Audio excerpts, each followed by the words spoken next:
Welcome to Nokia TV with a little phablet guide here, since we have new Nokia devices that we want to show you guys. So we have a little bit price range here, building up from 350 to 399 to 699 I think right now, and also 699 and 799 here with the Nokia Lumia 1520, which has the best camera right now in phablet, you could say, since Sony has in their Z Ultra, which is of course also phablet. We don't have it here right now, but I have it in my phablet guide. You can check that out. Also just a 8 megapixel camera with no flash. Here we have 20 megapixels, and also all the other ones are quite great. Also, I will give you a little bit of an overview, not only in price, but for example, we have here two devices with boom sound, you could say. The Asus has two speakers and the HTC also. Of course, the HTC has a little bit better sound quality, since the Asus is still a brand new device, and they don't have so much experience yet.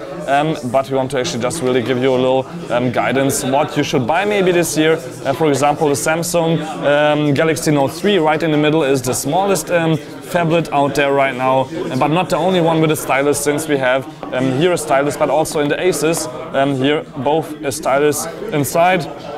Kind of the same technology, but here only a double core processor, a quad core processor, so it's not that thrilling. And there's a flash missing here. That's the only phablet here, except for the Z Ultra, which has also no flash here, where we really can't really shoot low light pictures. Otherwise, if you want a really good low entry device, you guys should buy maybe the Nokia Lumia 1320. For $399 you get a 6-inch device, HD display, Windows Phone 8 running here with 3 rows, not just 2 anymore, really 3 rows of apps that you can build up here as all the Lumia apps pre-installed. And even though it doesn't have a full HD display, it's really still quite sharp, and you can't really see the pixels, only if you go really close and maybe look at the text. But that's actually not that important if you're really more prices sensitive and you don't want to spend double the price, for example, for a 1520, which is really the ultimate phablet, maybe probably out right now, since we have a real nice 6-inch display, full HD display,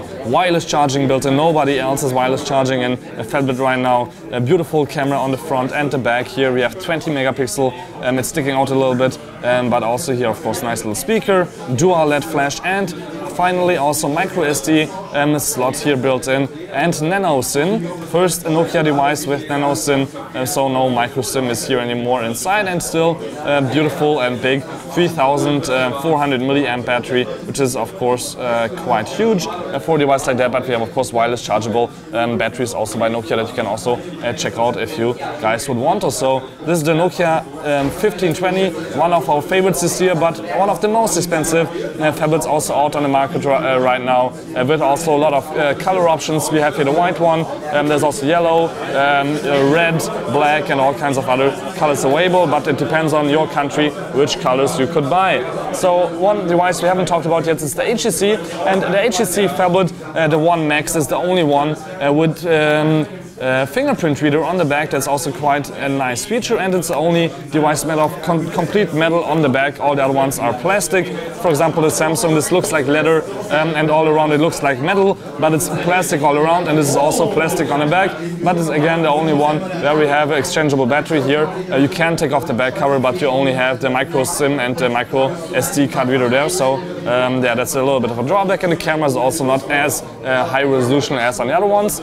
So a lot of people might say, okay, a 5.2-inch device like the G2 could be also a phablet, but it's really already, compared to the Note 3, a really small device. And if you just put an iPhone here in the picture, you can really see how small iPhone 5 or 5S could be. Let me actually put it maybe like this, so you guys can see a little bit. This is really ridiculously small device. A lot of people like it because it fits perfectly in their pocket, but phablets are definitely a coming up thing. So this is a little bit of a guide for you guys if you want to buy one. These are the ones to check out. And as I said, a Sony Xperia Z Ultra, which has also a beautiful full HD screen, but it's even 1 or 2 centimeters higher. So just check out my comparison video with a few other tablets there, or phablets. Can I say please, and again, my name is Balazs Gal, and thank you much for watching.